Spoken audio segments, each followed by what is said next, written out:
There's a hive of activity going on behind me. Our excavations are now in full swing here at Magna. But before we dive into what everybody's working on, I just want to pause briefly and take you all back in time, sadly not to 2,000 years ago to meet some ancient Romans, but instead to late March, so as you can really appreciate just how far we've come in the first quarter of our season here. This mound that I am stood on is formed of the north wall and ramparts of the last version of Magna Fort.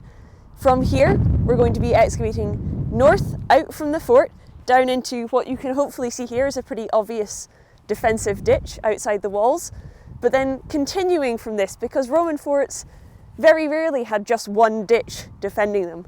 So underneath my feet, there should be a whole system of defensive ditches and banks and ramparts in between them waiting to be discovered. Returning to today, you can see quite a bit has changed in the trench beside me. We've got lots of different ditches exposed, but starting up here on this high ridge that I'm stood on, we have been searching for the north wall of Magna Fort. Now, unfortunately, as we suspected, this has been really heavily damaged by later stone robbing on the site, and there's very little of it left. At some point, we will be digging through this to see if we can find any of the foundation stones of the wall and get a slightly better sense on how it was constructed. So watch this space for updates about what we find at this south edge of the trench. Coming outside the fort beyond the north wall, we get into the first of the defensive ditches dug outside of Magna. The guys here are working to try and find the south edge of that ditch. We started off coming down the north side, digging in towards the base.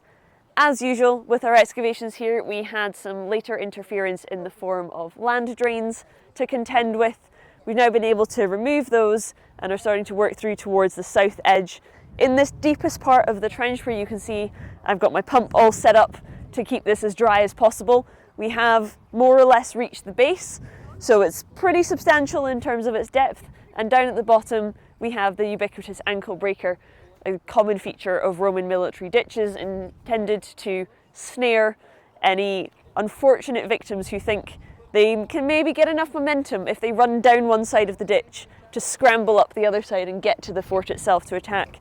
Instead, as they reach the bottom, which would be flooded and full of swampy muck, they wouldn't really be able to see what was down there. They would put their foot down expecting solid ground, and instead they would find a nice hole and just disappear into it as their body continued over the top and their ankles broke, trapping them down the bottom of the ditch. Very effective way to stop anyone getting to your fort wall. This ditch is also where we have had our anaerobic finds coming out. So far we have had 3 shoes along with various other pieces of scrap leather, most of which appear to be from shoes but will be identified more closely by our leather specialist. The anaerobic preservation here has generally been pretty good, which is really promising for our future excavations as well. When we move inside the fort, that we will have surviving timber buildings of the earlier phases of the fort underneath whatever is left of the stone remains that we will dig into first. As I said before we started this, we knew that there was going to be multiple ditches out here beyond the fort. We were expecting hopefully 5. But now that we've opened up the excavations, you can really see how much of an impact they would have had on the landscape. Ditch 1 that we just discussed is behind me. Here in front of me, we have the second fort ditch, which we have already finished. It's revealed interesting things, not just about the ditch, but about the site as a whole. As I come down the bank here, there is a small ridge that I'm now stood on running along this side, which is much darker and quite cracked in places. This is because we've had our recent drought. Up here in Northumberland, it's been exceptionally dry and hot for the last several weeks. We've now finally started to get some rain back to rehydrate the site. But everything that I am stood on here, all this dry, cracked black material, when we first excavated into it, was anaerobic soil. And we can see, as I move along it, just under my boots here, there are small fragments of wood falling out of the side. Again, when we first excavated this before it started to dry out, this was actually visible as a small section of wattle fencing or woven wooden fencing, suggesting that this is not just naturally forming anaerobic like the peat bog to the north of us where we were digging last year, but also anaerobic occupational layers from an earlier phase of the site. So this continues to the south of me, underneath. There's more of it on the north edge of this ditch, continuing to the north as well. At some point later in the season, we will be stripping out all of this higher material over the top to have a look and see what's going on in here and start to unpick the phases of Magna Fort. We know that Magna's occupied from pre-Hadrianic period. As our sister site Vindolanda, it's a Steingate fort, so this potentially dates to some of that earliest occupation on the site, and it'll be really exciting to get one of our first glimpses into the buildings associated with that phase of the fort.